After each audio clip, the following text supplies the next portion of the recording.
What is the true meaning of loyalty? Is it a promise we make with words? Or is it a silent vow written on the heart that can withstand the test of time itself? This is the story of a love so pure, and a loyalty so profound, and a bond so powerful that not even death could break it. You don't have to wait anymore. He's not coming back. All right, Hachi. You do what you have to do. It began, as many great stories do, at a train station. With just a single glance between them, an unspoken promise was made. The man, Parker, was compelled to stop by the puppy's longing eyes. He bent down and picked up not just a lost dog, but a new chapter of his life. Parker originally just wanted to help the lost puppy find its owner, but the station ticket clerk said he couldn't help, so he had no choice but to take the puppy home for the night. This decision made his wife, Kate, very unhappy. She had never been fond of pets that shed fur, but Parker promised Kate it was only for one night. He would find a new home for the puppy by morning.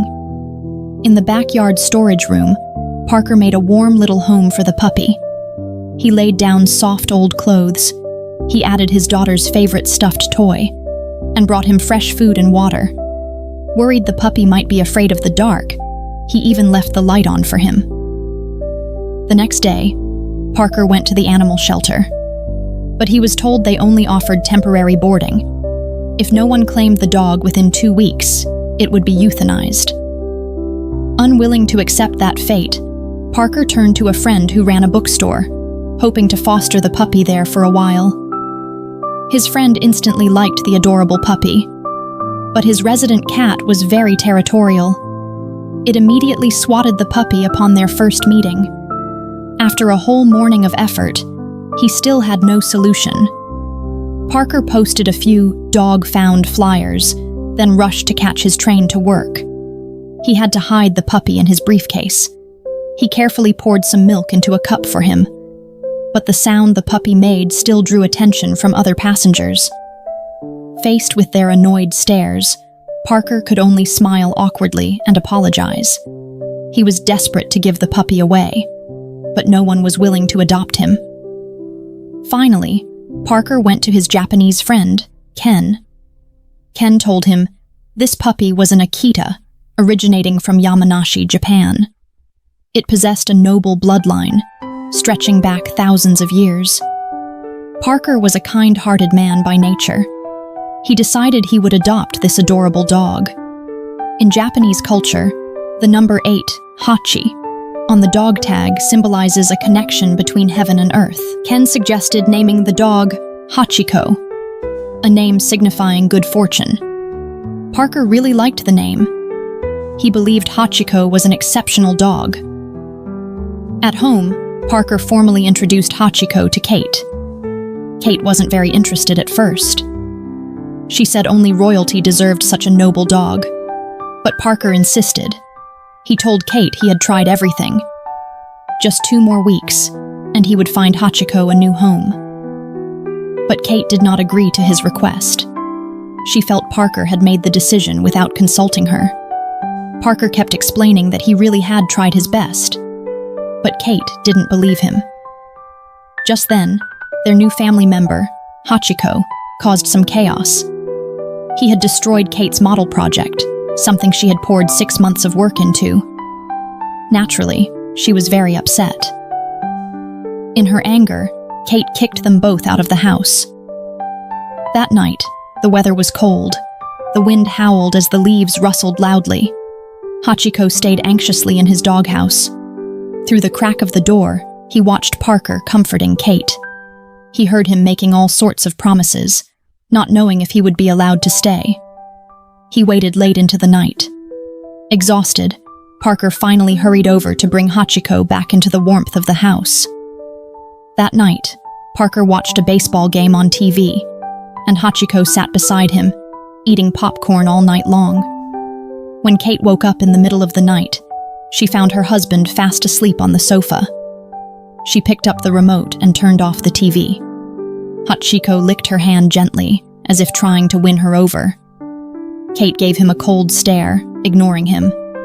Woken up by her, Parker quickly grabbed Hachiko and apologized, promising it wouldn't happen again. Seeing her husband act so carefully, Kate's heart began to soften. She began to wonder if maybe she was being too harsh. The next morning, Kate received a call from a stranger. Someone had seen the lost dog flyer and wanted to adopt Hachiko. Kate was about to agree, but as she picked up a pen, she looked up and saw Parker and their daughter playing joyfully with Hachiko. And in that simple joy, in her husband's laughter, she saw a light she hadn't seen in a long time. It had been so long since their home was filled with such happiness. And in that moment, seeing Parker's pure affection for Hachiko, she couldn't bring herself to give him away. Hello? The dog's already been taken. Yes. I'm really sorry. Time flew by. Several years passed. Hachiko grew into a handsome and magnificent dog, though his mischievous nature remained. Before going to work, Parker would tell him to stay home. But once he left, Hachiko would find a way, digging a hole under the fence to escape. He would catch up with Parker at the train platform. Parker would wave for him to go home, but each time he turned away, Hachiko would follow him again. No matter what Parker said, he simply refused to leave. Parker had no choice but to take him home and hand him over to Kate before rushing off to work. But he underestimated Hachiko's determination. As soon as Kate was gone, Hachiko would sprint and dash out. He would easily jump the yard wall. He rushed through the streets, ignoring Parker's friends, to sit quietly at his spot in the flower bed across from the train station entrance. The 5:30 train arrived on time. Parker had just exited the station. Hachiko would eagerly dash over and jump into his arms, seeking affection. Parker would lovingly pat him, always both surprised and happy. His dog had finally grown into a loyal companion. It's a joy only dog owners can truly understand. Parker's daughter, Andy, had fallen in love. Her boyfriend, Mike, was a cheerful young man. Knowing the dog's importance in the family, Mike tried to win Hachiko's favor by playing fetch with him. But Hachiko stood still, completely unimpressed. Eager to show off his skills, Mike tried again. But this time he stumbled and fell hard. Hachiko seemed to find him a bit crazy. He just frowned slightly, as if thinking there was something wrong with this guy's head. Upon hearing this, Ken reminded Parker that Hachiko was no ordinary dog. He wouldn't fawn over others like typical pets. If one day he actually did play fetch, it would be for a very significant reason. But Parker didn't take it too seriously. He thought his dog was just smart, not capable of some mysterious premonition. From that day on, a beautiful ritual began. Parker took Hachiko to the station every workday. It was the happiest time of Hachiko's day. He would follow Parker, greeting people along the way. After Parker boarded the train, Hachiko would visit local shops for snacks and water. Once full, he would wander the town. But no matter how he played, before the 5:30 train arrived, he would return to his spot across the station. There, he would begin his quiet vigil, a statue of unwavering loyalty, regardless of the season or the weather. Every evening, Parker would walk out and be greeted by the sight of Hachiko, waiting faithfully. Soon the townspeople began to notice the profound intelligence of this dog. They had never seen a dog so smart. They were simply amazed. They thought Parker and Hachiko were both geniuses. Parker secretly felt proud, knowing he and Hachiko had become the best of friends. One day, as usual, Parker called Hachiko to go to the station. But something was different that day. Hachiko kept circling on the ground, whimpering continuously, as if begging him not to go. Parker felt a strange sense of unease, but he was in a rush to work, so he set the feeling aside for later. After Parker left, Hachiko suddenly grabbed a ball and chased after him. He stopped Parker right before he entered the station. It was the first time Hachiko had ever wanted to play fetch. Parker was absolutely thrilled. He played with Hachiko for a while. But eventually, he had to head to work. No matter how Hachiko whined, Parker still pushed open the station door and went inside. He looked at the train speeding away, and Hachiko's eyes were filled with a deep sorrow. An instinct older than words told him something was wrong, but his master couldn't understand his silent warning. And sure enough, Parker suddenly collapsed during his class. He had suffered a fatal heart attack, and he would never get back up again. The 5:30 train arrived as usual that afternoon, but Hachiko didn't see that familiar figure emerge. Even after the station closed for the night, Hachiko still wouldn't leave. He waited deep into the night until Mike drove to find him and brought him home. It was a sorrowful night. The family cried in each other's arms, and the loyal dog couldn't sleep that night. From that day on, their world turned gray. The next day was Parker's funeral. People gathered at the grave to remember their beloved family member and best friend. Hachiko, alone, went back to the station. He guarded the flower bed, as he always did. The station doors opened and closed and opened. Footsteps rushed in and out. People came and went. But he never saw that one familiar face again. Hachiko's mouth twitched with a quiet sorrow. He waited like that, deep into the night, until snowflakes began to fall from the sky. The ticket clerk at the station was about to leave. The snow fell heavier and heavier. It reminded Hachiko of the snowy day he first met Parker. But Parker would never return again. Kate decided to leave this town full of sad memories. They took Hachiko and moved far away as a family. Perhaps that was the only way to try and forget the pain. The new house was beautiful, but without Parker, it just felt empty. Hachiko's world became desolate and quiet. One day, when Mike opened the door, Hachiko suddenly ran out. Mike tried his best to chase after him, but he eventually lost him. Hachiko ran along the railroad tracks. At night, he found a warm spot under a train to sleep. He kept walking and walking. After a long journey, he finally returned to his familiar town.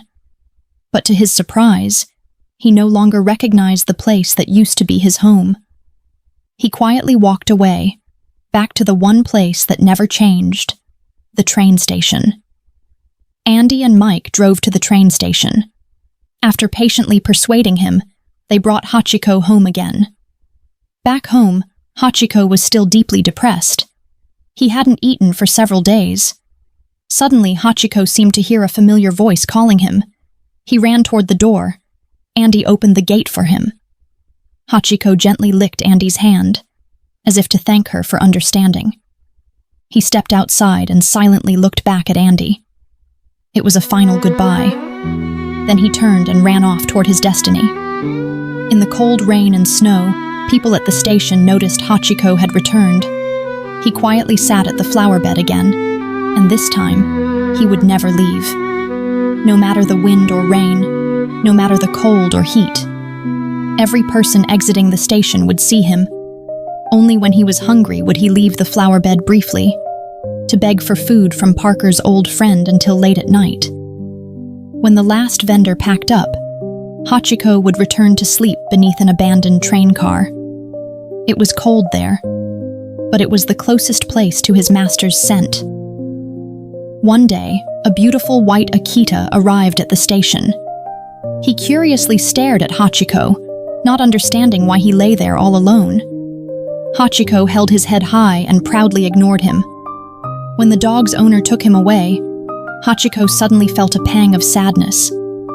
It had been so long since he last saw his master. Hachiko's story spread far and wide. Eventually, it made the newspaper. Many were moved by his unwavering loyalty. They sent money and food for him. The station's ticket clerk became the manager of this fund. buying Hachiko food every day. Parker's Japanese friend Ken also came to visit Hachiko. Ken didn't try to make Hachiko leave. He knew how much Parker meant to him, and what leaving the station would mean for the loyal dog. なんか、金が起きて思うんだ。バカはどうしてるんだろうって。だからよくお前の気持ちわかる。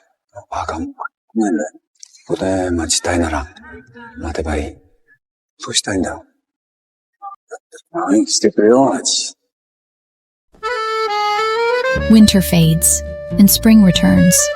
Flowers bloom, and then they wither. The leaves on the trees by the flower bed change again and again. In the blink of an eye, Hachiko has waited at the station for 10 years.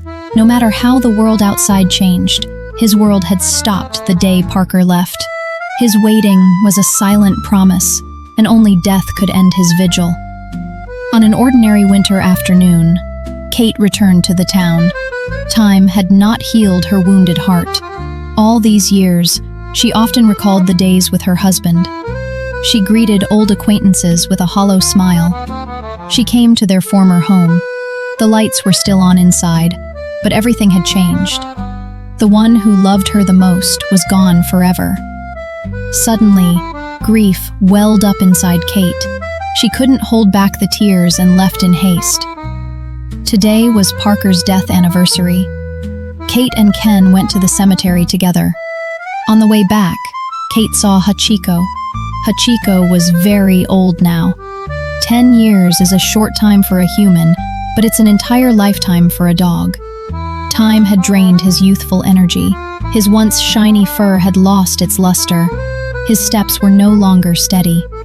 He struggled up the steps and slowly sat facing the station gate, just like he had done every day for a decade. Kate couldn't believe her eyes. She ran toward him, her heart aching. Her pace quickened with every step. Finally, she rushed up to him.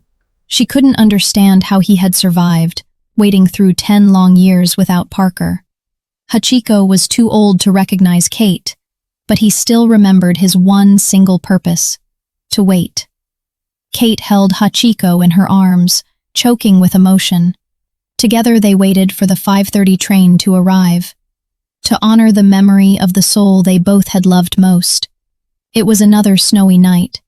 Hachiko seemed to sense his time was near. He slowly left the warmth of an abandoned train car, walking down the track step by step. It was a short distance, but for his old body, it was the final journey. At last, he lay down by the familiar flower bed. As the passengers of the last train dispersed, Hachiko slowly closed his eyes. In the final moments of his life, in his dreams, he finally reunited with Parker. They embraced once more.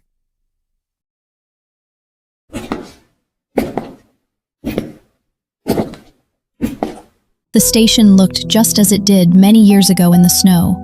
A lost dog looked up and found the man he would be bound to for his entire life. Their love transcended species, warming everything around them. For love rises with the wind, and when the wind stops, love remains. Hachiko's story teaches us to cherish those around us. It also reminds us to stay true to our hearts and to hold on to our beliefs. In a world full of change and uncertainty, may we move forward with courage and with loyalty as unwavering as Hachiko's. Tell the story with heart. Tell the story with sincerity. I'm Pixielow, journeying with you so we can grow together. See you in the next touching and heartwarming story.